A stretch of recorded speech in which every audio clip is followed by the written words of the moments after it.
দই কাতলা তো আপনারা বাড়িতে অনেকবার বানিয়ে খেয়েছেন। একবার এই রকমভাবে আমার পদ্ধতিতে বাড়িতে বানিয়ে খেয়ে দেখুন। আশা করছি আপনাদের খুবই ভালো লাগবে। নমস্কার বন্ধুরা, মিঠুর রান্নাঘরে আমার সকল বন্ধুদেরকে অনেক অনেক স্বাগত। ঝটপট রেসিপিটা তোমরা দেখে নাও। এখানে আমি কাতলা মাছগুলি খুব ভালো রকমভাবে ধুয়ে পরিষ্কার করে নিয়েছি। দিয়ে দিয়েছি এর মধ্যে হলুদ আর নুন, আর দিয়েছি এর মধ্যে সাদা তেল। দিয়ে বেশ ভালো করে মাছগুলিকে আমি মাখিয়ে নেব। আর একটা কথা, এই মাছটা রান্না করার জন্য সাদা তেলই ব্যবহার করতে হবে। এখানে আমি তেলটা খুব ভালো রকমভাবে গরম করে নিয়ে গ্যাসের আঁচটা লো টু মিডিয়াম করে নিয়েছি। নিয়ে প্রত্যেকটা মাছ এক এক করে ভাজার জন্য দিয়ে দিলাম। মাছগুলি খুব ভালোভাবে ধৈর্য ধরে সুন্দর করে ভাজতে হবে, একদম লাল লাল করে। তাহলে কিন্তু এই দই কাতলাটা খুব ভালো লাগবে খেতে। এখানে আমার মাছটা এক পিঠ ভাজা হয়ে গেছে। এবার আমি উল্টে দেবো। উল্টে আরও এক পিঠ খুব ভালো রকমভাবে সুন্দর করে নাড়াচাড়া করে ভেজে নেব। এখানে আমার প্রত্যেকটা মাছ খুব ভালো রকমভাবে ভাজা হয়ে গেছে। এবার আমি মাছগুলিকে অন্য একটা বাটিতে তুলে নেব। বাকি যে মাছগুলি আছে পরপর একই রকম করে খুব ভালো রকম নাড়াচাড়া করে লালচে লালচে করে ভেজে নেব। এখানে দেখো সব কটা মাছ কিন্তু আমার ভাজা হয়ে গেছে। ওই মাছ ভাজার তেলে ফোড়নে দিয়ে দেবো দুটো তেজপাতা, দুটো শুকনো লঙ্কা, দুটো এলাচ, অল্প একটু দারচিনি দিয়ে বেশ ভালো করে ফোড়নটাকে ভেজে নেব। ফোড়নটা ভাজা হয়ে গেলে এখানে আমি দুখানা পেঁয়াজ ভালো করে মিক্সিতে মিহি পেস্ট করে রেখেছিলাম, ওইটা আমি দিয়ে দিলাম। দিয়ে খুব ভালো রকমভাবে পেঁয়াজটাকে নাড়াচাড়া করে ভেজে নিতে হবে যতক্ষণ না পেঁয়াজের থেকে পেঁয়াজের কাঁচা গন্ধটা উধাও হয়ে যাচ্ছে একদম।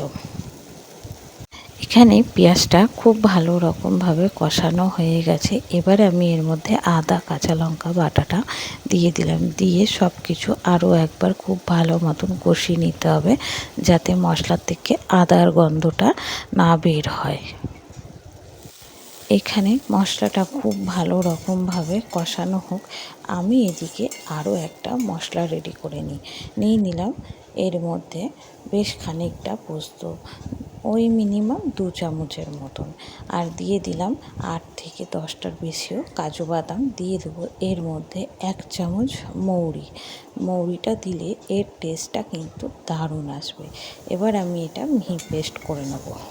এখানে আমার মশলাটা খুব ভালো রকমভাবে ভাজা হয়ে গেছে, জলটা শুকিয়ে একদম ভাজা ভাজা হয়ে গেছে। এবারে আমি পেস্ট করে রাখা পোস্ত আর কাজু বাটাটা দিয়ে দিলাম। দিয়ে খুব ভালো রকমভাবে আস্তে আস্তে এটাকে আমাকে কষাতে হবে। মশলাটা যখন কষাবো তখন গ্যাসের আঁচটা লো টু মিডিয়াম রাখবো, যেহেতু কাজু বাদাম আছে কড়াতে লেগে যাওয়ার ভয় থাকতে পারে। এবারে দিয়ে দিলাম আমি মিক্সির বাটি ধোয়া জলটা। দিয়ে খুব ভালো রকমভাবে ধৈর্য ধরে মশলাটাকে কষিয়ে নিতে হবে।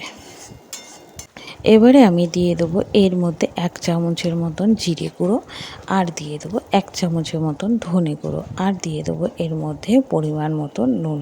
দিয়ে খুব ভালো রকমভাবে মশলাকে নাড়াচাড়া করে কষিয়ে নিতে হবে।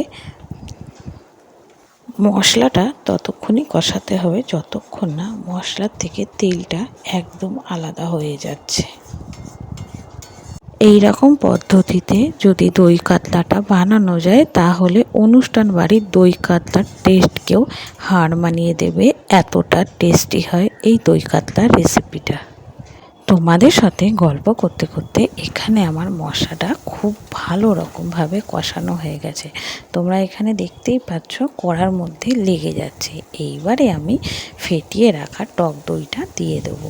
টক দইটার মধ্যে অল্প একটু চিনি দিয়ে আমি খুব ভালো রকমভাবে ফেটিয়ে রেখেছিলাম। দিয়ে এইবারে খুব ভালো রকমভাবে মশলাটাকে নাড়াচাড়া করে কষাতে হবে। আর হ্যাঁ, যখন টক দইটা দেবে একটা কথা মাথায় সবসময় রাখবে যে গ্যাসের ফ্লেমটা লো টু মিডিয়াম রাখবে, নয়তো টক দইটা ফেটে যেতে পারে। মশলা কষানোর খুব সুন্দর একটা গন্ধ বেরিয়েছে। এখানে আমার মশলাগুলি সব কিছু খুব ভালো রকমভাবে কষানো হয়ে গেছে। এবারে আমি এর মধ্যে দিয়ে দেবো পরিমাণ মতন জল, দিয়ে খুব ভালো করে নাড়াচাড়া করে এটাকে আমি ফোটার জন্য রেখে দেবো।